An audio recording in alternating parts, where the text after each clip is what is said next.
ये घटना है 2025 की। जगह असम पहाड़ी के इलाके में पड़ने वाला ज़िला वेस्ट कार्बी एंगोलन। ये कहानी मुझे ईमेल के ज़रिए भेजी गई है।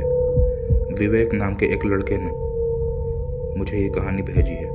उसने साफ लिखा है कि भैया अगर चाहो तो नाम बदल देना, पर कहानी ज़रूर सुनना, क्योंकि जो हमने देखा वो आज तक समझ नहीं आया।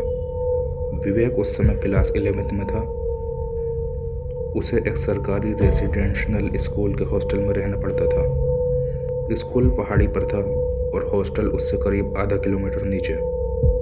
हॉस्टल पुराना था, ब्रिटिश टाइम का बना हुआ। लंबी गलियारें, ऊंची छत, मोटे दरवाजे। एक चीज़ ज़रूर अजीब थी, तीसरी मंजिल का आखिरी कमरा, जो कि हमेशा बंद रहता था, ताला लगा हुआ, धूल जमी हुई, और वार्डन साफ बोलते थे उधर कोई नहीं जाएगा। अगर तुम सोचो जहाँ जाना मना किया जाए, वहीं जाने की क्यूरियोसिटी सबसे ज़्यादा हो जाती है। विवेक और उसके दो दोस्त निखिल और समर अक्सर रात में छत पर बैठकर बातें करते। वही उस कमरे की खिड़की दिखती। 3 महीने तक खिड़की हमेशा बंद। फिर एक रात खिड़की खुली दिखी, पर पर्दा अंदर से हिल रहा था, जबकि दिन में हवा बिल्कुल बंद थी। निखिल बोला, वार्डन ऊपर गया होगा, पर उसी वक्त वार्डन नीचे से ऑफिस में दिख गया। तीनों चुप। उसी रात 1:40 पर तीसरी मंजिल से कुर्सी घिसटने की आवाज़ आती है, लंबी धीमी घिसटने वाली। अगली सुबह उन्होंने सफाई वाले अंकल से पूछा, ऊपर कोई रहता है क्या? वो 1 सेकंड के लिए चुप रहे, फिर बोले, पहले रहता था, और बस इतना कहकर वो चुप हो जाते हैं। अब यहाँ से क्यूरियोसिटी डर में बदल जाती है।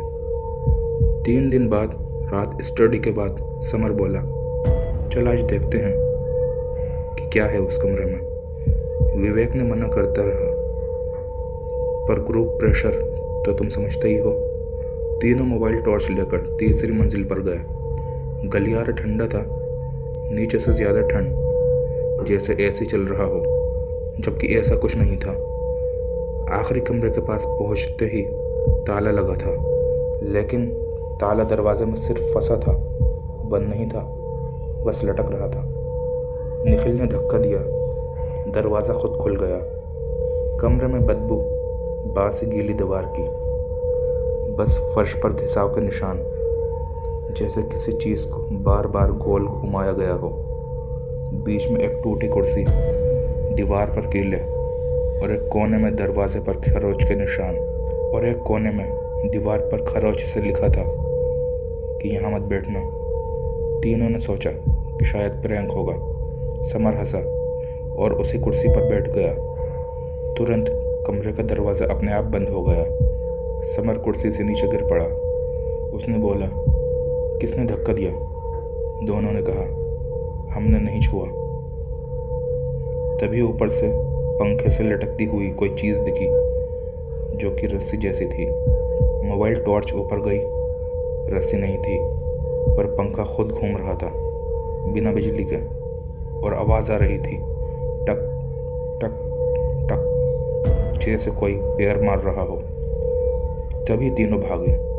सीढ़ियों तक पहुंचते ही पीछे से आवाज़ आई, बैठ के जाओ। तीनों नीचे पहुंचे हांफते हुए। वार्डन बाहर खड़ा था, गुस्से में नहीं, डरा हुआ। उसने सिर्फ इतना पूछा, कुर्सी छुई थी क्या? और तभी तीनों चुपचाप खामोश खड़े रहे। उसकी आंखें बंद थीं। गलत किया तुमने। उस रात समर डर के मारे सो नहीं पाया। बस इतना कहता रहा, कोई मेरे कान के पास सांस ले रहा है। और यह सिर्फ एक शुरुआत थी।